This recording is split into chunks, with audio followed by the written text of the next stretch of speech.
Coba Bapak Ibu bayangkan. Akan menjadi horor sekali kalau misalkan kita harus menghafal satu persatu format file referensi yang kita gunakan.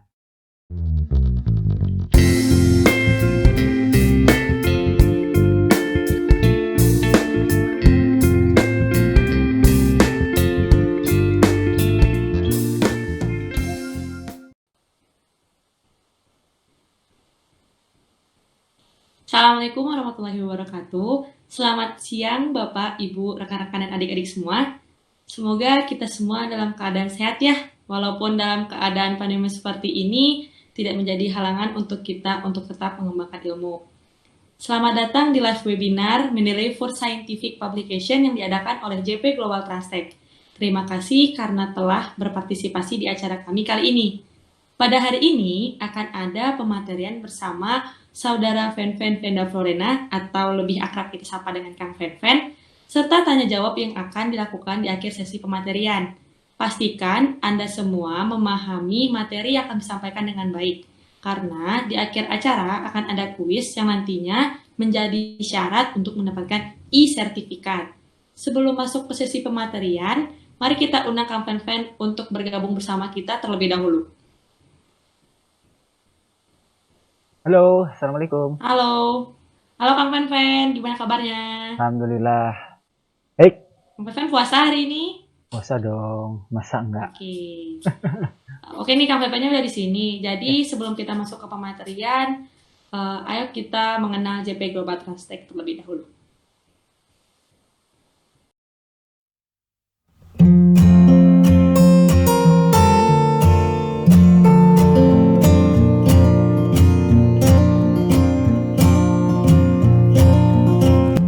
JP Global Transtech adalah organisasi non-profit independen yang bergerak di bidang promosi dan pengembangan ilmu pengetahuan dan teknologi di seluruh dunia untuk kepentingan lingkungan dan kemanusiaan. JP Global Transtech memiliki visi menjadi lembaga independen yang mentransfer dan mempromosikan ilmu pengetahuan dan teknologi terkemuka di Indonesia. JP Global Transtech telah mengembangkan program-program antara lain Scientific Publications, Science and Technology Promotion, dan Innovation Technology Hub. JP Global Transtech menghadirkan program-program melalui kolaborasi dengan berbagai pihak seperti lembaga pemerintah, komunitas ilmiah, media, dan industri untuk memajukan pengembangan ilmu pengetahuan dan teknologi. Jejaring JP Global Transtech telah dibangun di berbagai daerah di Indonesia dan di dunia seperti Jepang, Amerika, Taiwan, dan India. Sebagai International Conference Management, JP Global Transtech telah berjejaring dengan Universitas Padjadjaran, Universitas Negeri 11 Maret, Institut Teknologi 10 November, dan perguruan tinggi lain. Selain itu, bersama The Society of Powder Technology Japan, Kanto Section, telah sukses menyelenggarakan konferensi internasional antara lain International Conference and Exhibition on Powder Technology dan Business Meeting tahun 2017 dan 2019, Padjadjaran International Conference on Energy Research and Technology Indonesia tahun 2018. Makalah-makalah dari kegiatan tersebut telah terbit dalam Advanced Powder Technology Journal, AIP Conference Proceedings, IOP Material Science and Engineering, dan IOP CS Earth and Environmental Science. JP Global Transtech juga mengelola jurnal ilmiah internasional yang bersifat open access dengan editorial board para peneliti handal dari universitas-universitas terkemuka di dunia. Di antaranya, Journal of Powder Technology and Advanced Functional Material bekerja sama dengan The Society of Powder Technology Indonesia, serta Asian Community Health Nursing Research Journal bekerja sama dengan Ikatan Perawat Kesehatan Komunitas Indonesia Wilayah Jawa Barat dan Fakultas Keperawatan Universitas Padjadjaran.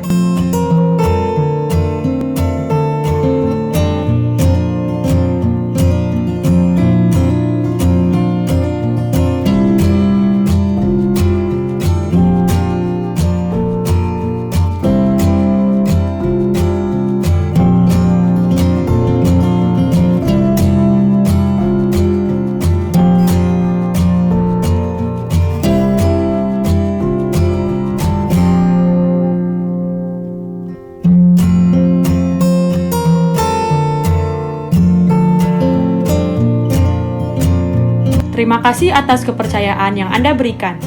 JP Global Transtech mempersembahkan live webinar Mendeley for Scientific Publication. Bismillahirrahmanirrahim. Assalamualaikum warahmatullahi wabarakatuh. Selamat siang Bapak Ibu, rekan-rekan serta adik-adik dimanapun Anda berada. Perkenalkan, nama saya Fen Vendela Florena. Selama 1 jam ke depan saya akan membersamai Anda dalam sebuah live webinar Mendeley untuk publikasi ilmiah. Sebelumnya saya ucapkan selamat berpuasa bagi Anda yang menjalankannya. Semoga kita sehat selalu.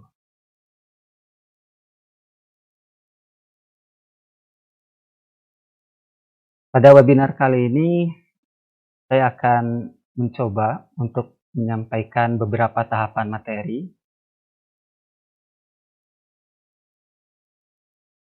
yang mana materi ini akan ada sekitar 5 bagian. Namun sebelum itu, saya perlu tekankan juga kepada Bapak Ibu supaya mengikuti webinar ini mulai dari sesi 1, sesi 2, sampai sesi 5.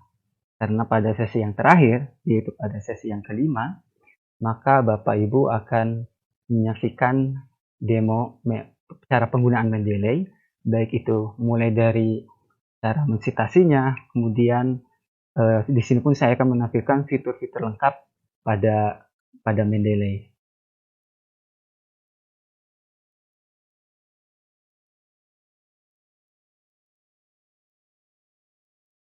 Nah, apa sih sebetulnya itu Mendeley dan kenapa kita harus menggunakan Mendeley atau software tools manajemen lainnya? Nah, ada setidaknya 3 pertanyaan utama terkait dengan mengapa kita harus menggunakan software manajemen. Yang pertama itu adalah kita harus mengetahui bahwasanya ketika kita membuat sebuah makalah ilmiah, maka tipikal gambar yang ada di sini mungkin bisa secara otomatis menggambarkan bagaimana Bapak Ibu bergelut dengan paper ilmiah. Atau adik-adik misalkan sedang skripsi, dikejar deadline supaya nggak bayar SPP, tapi harus bikin skripsi yang di dalamnya itu memuat banyak sekali referensi dan juga format referensinya itu harus mengikuti format yang ditetapkan oleh universitas. Itu baru skripsi. Bagaimana kalau kita ingin submit ke jurnal ilmiah yang bereputasi tinggi? Atau misalkan sekedar conference proceeding. Ternyata semuanya juga memiliki masalah masing-masing dan masalahnya itu hampir sama. Karena misalkan ketika kita membuat sebuah makalah ilmiah, kita akan menjadikan artikel-artikel kita, buku-buku kita, kemudian conference paper kita citasi ke dalam paper kita. Tetapi tidak hanya sampai itu. Selain kita harus mensitasi, maka kita harus membuat daftar referensi atau bibliografi yang susah kalau kita lakukan secara manual. Kenapa susah? Kenapa? Karena yang pertama, semakin banyak referensi yang kita gunakan, maka peluang kita untuk memunculkan kesalahan dalam pengetikan format itu akan semakin besar. Saya akan berikan sebuah contoh bagaimana proses ketika kita menghadapi masalah yang kedua, itu ketika kita akan submit artikel ilmiah kita ke jurnal ilmiah atau submit ke conference proceeding atau membuat buku. Nah, maka setiap jurnal, conference proceeding atau buku yang akan kita buat, maksudnya artikel yang akan kita buat gitu ya, itu memerlukan gaya format referensi yang berbeda-beda. Satu jurnal pun bisa berbeda, apalagi beda tipe publikasi ilmiah. Kenapa? Karena setiap jurnal, setiap conference proceeding, setiap buku memiliki kaidah penulisan, style atau format referensi yang berbeda untuk publikasi jurnal, untuk buku, untuk book section, untuk conference proceeding, untuk paten, dan lain sebagainya. Coba Bapak Ibu bayangkan. Akan menjadi horor sekali kalau misalkan kita harus menghafal satu persatu format file referensi yang kita gunakan. Nah, oleh karena itu, sebagai gambaran betapa horornya ketika kita membuat referensi dengan cara manual, saya perlihatkan di sini adalah referensi atau gaya penulisan untuk IP Conference Proceeding. Ini adalah proceeding per indeks Scopus. Untuk yang pertama ini adalah sebuah referensi yang berasal dari buku. Judulnya ditulis diketik miring. Kemudian harus ada publisher name, publisher city, dan sebagainya. Untuk yang kedua itu adalah jurnal ya. Kalau jurnal ternyata tidak perlu mencantumkan judul artikelnya, cukup mencantumkan nama jurnalnya diikuti dengan volume jurnalnya dengan gaya bold, tak tebal, diikuti halaman serta tahun. Kemudian yang ketiga untuk book chapter. Di book chapter ini berbeda dengan buku karena di book chapter itu ada banyak sekali penulis yang penulisannya itu dikawal oleh seorang editor. Editornya harus ditulis, kemudian judul book sectionnya itu harus dicetak miring, kemudian lain sebagainya. Nah, untuk yang nomor 4 ini adalah referensi untuk yang berasal dari paper conference proceeding. Harus dicantumkan apa judul artikelnya, kemudian dijudulkan nama conference yang diselenggarakannya, kemudian volume conference proceeding, editornya, repot begitu ya. Itu baru IP content proceeding. Bagaimana kalau IOP publishing? Nah, ternyata kurang lebih sama untuk penulisan referensi yang berasal dari jurnal ilmiah.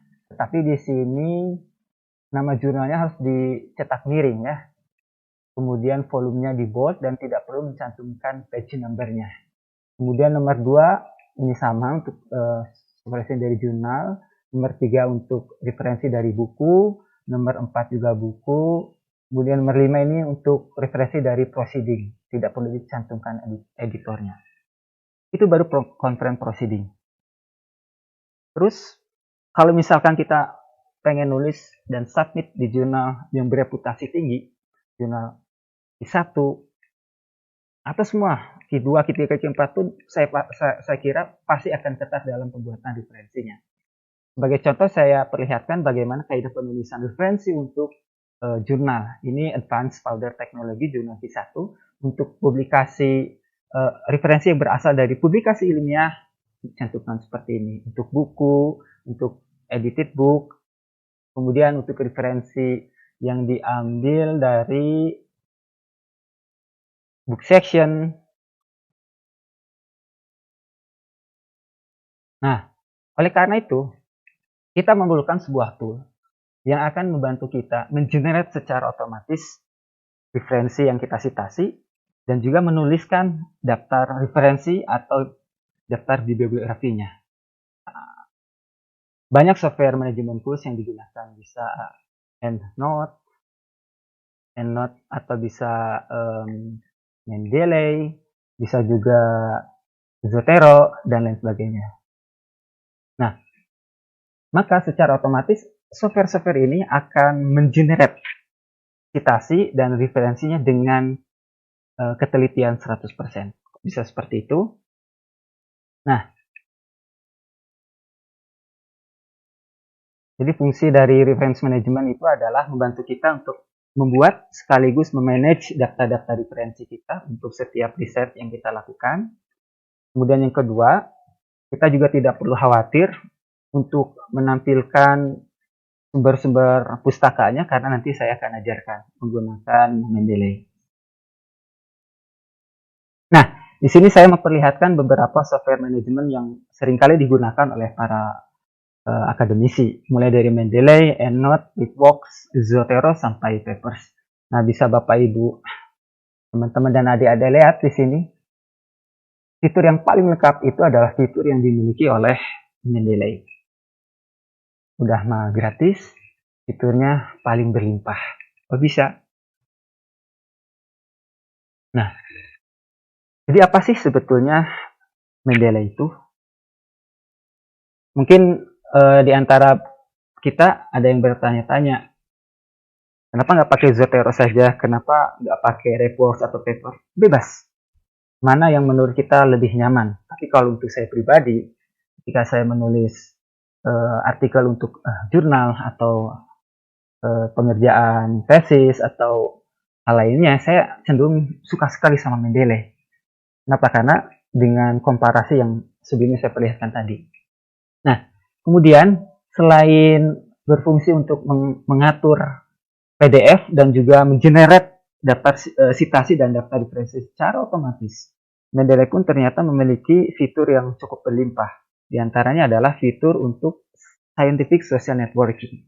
Artinya adalah jejaring sosial ilmiah yang bisa digunakan oleh para peneliti untuk menemukan, pertama, daftar referensi yang ingin dicari.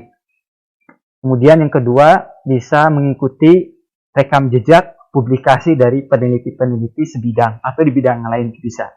Kemudian yang ketiga, karena dia bersifat social networking, itu mirip kayak Facebook, mirip kayak LinkedIn, tetapi versi ilmiahnya. Bahkan yang lebih menakjubkan lagi, di Mendeley ini kita bisa menggunakan fitur untuk mencari lowongan pekerjaan di mancanegara.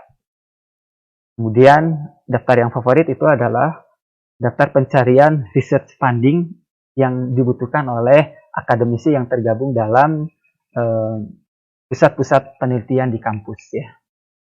Baik, kita lanjutkan kembali ya.